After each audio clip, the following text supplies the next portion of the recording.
the Bharat Ratna to Biju Patnaik. This is a repetitive syndrome which happens during each of his either birthday or his death anniversary. It remains in public forum and domain for a week and then vanishes. Nobody ever realized why Biju Babu is not accorded the Bharat Ratna or given his proper place in history. The only reason is a lot of lies and mistruths have been written about him.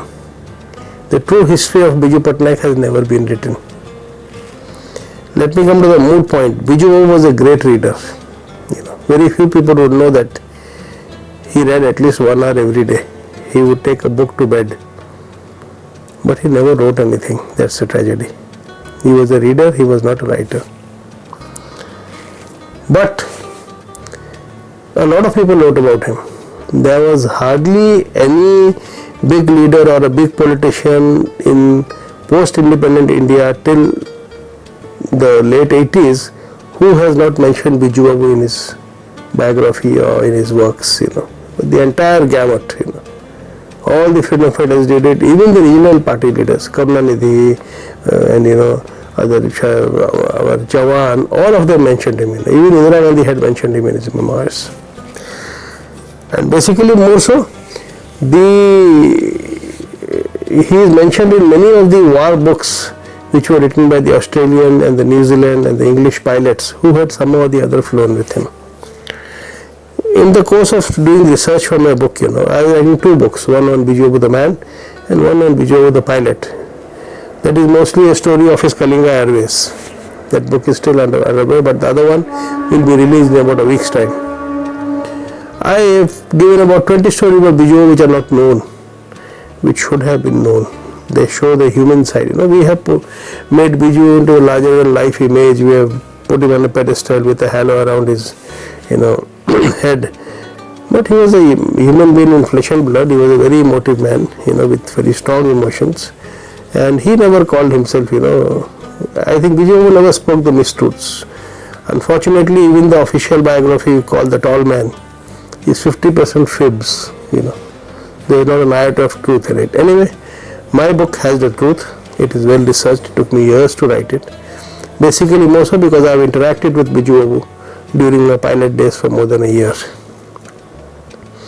I will tell you one small incident about Biju Babu, which I don't know why it passed away and nobody knows of it. They haven't heard of it. It has not been mentioned. Even though I must have written about it a couple of years ago.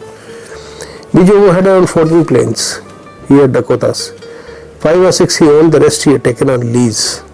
So while I was researching the book, on Biju Babu the pilot, I tried to trace out all the planes. What happened to them? Where did he get them from? What was the history of the planes? And I found out that out of the 14 planes, 11 had crashed, and some with fatal results. So obviously there were write-offs. One is lying in the Calcutta airport, which we are trying to get from the last 6 years. Futility. It's not coming. And one was scrapped off, it was just, they cannibalized it. They took away parts and put another one, and one I couldn't detect. Anyway, there's one plane of Biju Babu which met with a crash in Indonesia, which is still kept in a museum there in 2 pieces. Nobody knows of it. The story goes like this, Everybody knows about Biju Babu's connection with Indonesia. And we always hear how he went and under the noses of the Dutch he bought those people. That's all fibs. Nobody ever sent him. Biju Babu was already in Singapore. He was operating flights for the Red Cross, humanitarian aid, when the Dutch encircled Indonesia, they sort of a lockdown. So the Red Cross was using the services of Biju Babu and his Kalinga Airlines to ferry humanitarian aid, like medicines and everything. But Biju Babu, being Biju Babu, he would also smuggle in arms. He would take people, he would lift people from there. That is how he had bought Hatta and Sahajir and brought them to Singapore. And from, people say that Nehru asked Biju to go and bring them. He flew with Gyan Patnaik and flew them back. It was all bullshit. He was already in Singapore. He just went from Singapore to Jakarta, picked them up and brought them back to Singapore. From Singapore, they came in regular flights and they went back in a regular flight. Nevertheless, his role was very important. So the Dutch were repeatedly warning Biju Babu that we know that you are bringing arms and ammunition, you are aiding the freedom struggle of the Indonesians against the Dutch. to stop it. But the sort of person Biju was, he went on doing it. Even though, the planes which carry the Red Cross with them are neutral, they are allowed permission because the international, as per the Geneva Convention, nobody can shoot them down or check them also.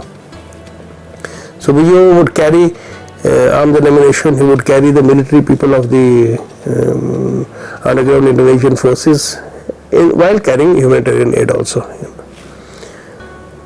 In one of such flight was called, he had a plane called the Victor Tango, CLA it was called, Charlie Lima Alpha, that was the Dakota. It was relatively one of his best Dakotas. So this happened on the 29th May 1947. Biju had taken up on a humanitarian flight from Singapore. There were 9 people on board, 4 were crewmen, 2 were Australians, 2 were Indians. The wife of the pilot was there. And there were 2 Indonesian Air Force personnel on it. When the plane took off, and they had previously informed the authorities that we will be landing. They told the Dutch authorities that by that time the Dutch had overtaken the island again. So somewhere in the course, without warning, Biju's plane was shot down. Biju was not flying that day. Otherwise it would have been a different story. The plane was shot down. It crashed in the rice fields. 7 people died on the spot. 1 died later. Both the Air Force officers of the Indonesian Air Force, they died. So did the pilot and the co-pilot and the Indian crew. Even the lady died. There was only 1 survivor. When this happened, Biju came to India and took the matter up with Nehru. Nehru was a close confidant of him and told him that they shot down my plane even though it had Red Cross markings. So at the insistence of Biju Patnaik, there was a diplomatic crisis in which Nehru summoned the Dutch ambassador and in very strong words said that Biju should be compensated for the loss of his plane. In the end, as arm twisting method, the Indian government disallowed all overflights of KLM. And there was no other way they could reach because the other way was very long. They needed refueling stops. So practically for a month, KLM operations in Southeast Asia came to a halt. After which they, relented and they gave Biju Babu the due compensation, the cost of a new plane. But this is not the story. The story is next year in 48, the Indonesian authorities, they had got full independence. They built a memorial in a small village called Lagota where the crash had occurred, and they put the parts of the plane there. The plane was split into 2, and they made a proper memorial and they made a museum, in which Biju Babu was also acknowledged. It's surprising that the plane is still there. VTCLA, the tail portion and the front portion are still there in the plane, in that small museum. Every year on the day of the flight, they hold a service day, they call it the Indonesian Air Force, and they translate it as a very, appropriate thing, they call it Hari Bhakti Divas, because in the Indonesian Bahasa, that is how it translates. From 79 onwards, they are holding it every year. Sometimes even the Prime Minister had gone. And when I found out, they had always invited the Orissa government to come and join the celebrations. But it was really shocking that nobody ever went. In one small corner of Indonesia, in a small village, the last remnant of Biju Patnaik's plane still is there. I asked them, they sent me photographs also. They sent me photographs of the celebration, they sent me photographs of the story of the layout. The original piece of the fuselage is still there. Every year during this time when it happens, I write a letter to the Orissa government that we should send a delegation. They should go. If you are really saying that we want to give him the Bharat Ratna or his due recognition in the freedom struggle.